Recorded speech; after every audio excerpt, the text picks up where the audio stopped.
E a oposição aposta em Lula para se fortalecer. De Brasília, Levi Guimarães. Passados 11 dias da saída do ex-presidente Luiz Inácio Lula da Silva da prisão, lideranças de Brasília ainda fazem projeções de como e se a volta do petista à arena política pode mudar o atual jogo de forças. No Congresso, membros da oposição que consideravam injusta a prisão de Lula e celebraram a soltura, acreditam em um fortalecimento da esquerda na tentativa de barrar a agenda de reformas do ministro da Economia Paulo Guedes e também de se reconectar com alguns setores da sociedade. O deputado Carlos Zaratini, do PT, aposta em uma capacidade de diálogo do ex-presidente. Porque o presidente Lula é um articulador nato. É uma pessoa que conversa com todo mundo, vai conversar com todo mundo, vai articular e nós vamos constituir uma oposição muito forte aqui para impedir que o povo brasileiro continue sendo prejudicado. Já o líder do PSOL na Câmara, deputado Ivan Valente, crê que a esquerda já possui uma ação unificada contra o governo, independente do ex-presidente Lula. Ele aposta que o principal papel do petista é nas ruas. Não necessariamente incide sobre a ação política conjunta dos partidos aqui na Câmara.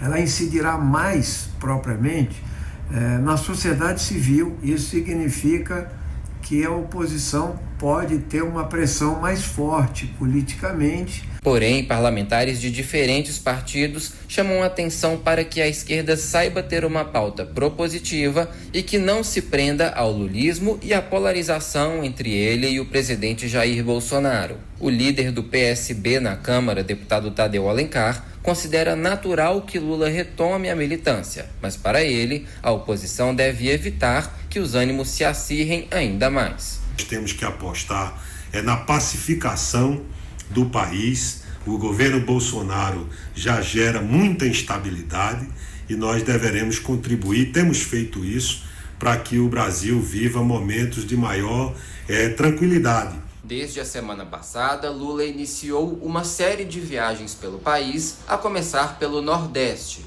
Além de manter um diálogo mais próximo com o PCdoB e o PSOL desde quando estava na prisão, ele já começou a se reunir com lideranças do PSB. Os petistas também dão como certa uma reaproximação com o PDT, apesar das recentes rusgas do ex-presidenciável Ciro Gomes com o ex-presidente Lula. De Brasília, Levi Guimarães. Não é nem tão certa e nem tão automática essa reaproximação a partidos como Rede, PSB ou PDT, que têm procurado buscar um caminho próprio afastado do lulopetismo. O PSOL não, tem sido um satélite do lulismo, assim como o PCdoB. Mas essa unificação da esquerda não será uma tarefa tão simples, ainda mais porque a saída de Lula da prisão evidenciou algo que já era muito claro. Ele fala hoje para já convertidos, tanto em São Bernardo quanto no Recife, falou para aqueles já convertidos e usando aquela sua estratégia de sempre, né? Ele diz que não vai falar de política e se põe a falar de política sem parar um minuto. Diz que não vai radicalizar e radicaliza. Diz que o governo atual suprimiu empregos quando Dilma Rousseff legou ao país a sua maior e mais prolongada recessão, inclusive com a perda de milhões de empregos que agora começam paulatinamente, com muita dificuldade, a ser recuperados. Então Lula mente, mistifica, sem nem corar, usa Fernando Haddad como um poste, sem nenhum respeito até à figura do próprio correligionário, o chamando, dizendo obrigada pela sua participação no pleito, como se ele não tivesse vida própria, e já o colocando como plano B de si mesmo em 2022. Então Lula sempre faz o discurso focado em si mesmo para tentar ofuscar o fato de que foi condenado com provas por uma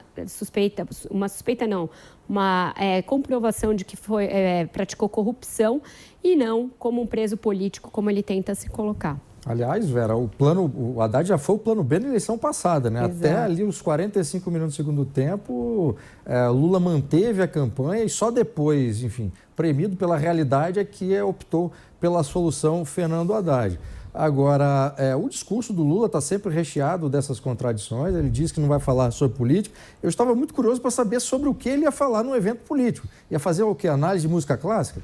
Então é complicado. De qualquer forma, assim, o que o Lula, os seus apoiadores tentam fazer agora é uma espécie de ilusionismo político para passar para a sociedade a ideia falsa de que o PT e ele próprio têm mais apoio do que efetivamente tem. É claro que na política isso tudo pode mudar, esse movimento pode caminhar para um outro lado que não o de hoje, ou seja, o Lula efetivamente conseguir mobilizar mais pessoas, o que não consegue fazer hoje, e obter apoio de outros partidos que estão tendo muita cautela com essa aproximação, porque não querem estar subordinados ao Lula. E o Lula sempre teve essa postura de não permitir que ninguém fizesse sombra em relação ao seu projeto político. O Haddad hoje é opção, amanhã pode ser outra, mas de qualquer forma, tudo que o Lula e o PT vão fazer é apostar na candidatura do ex-presidente. Hoje isso é impossível pela lei eleitoral, mas, enfim,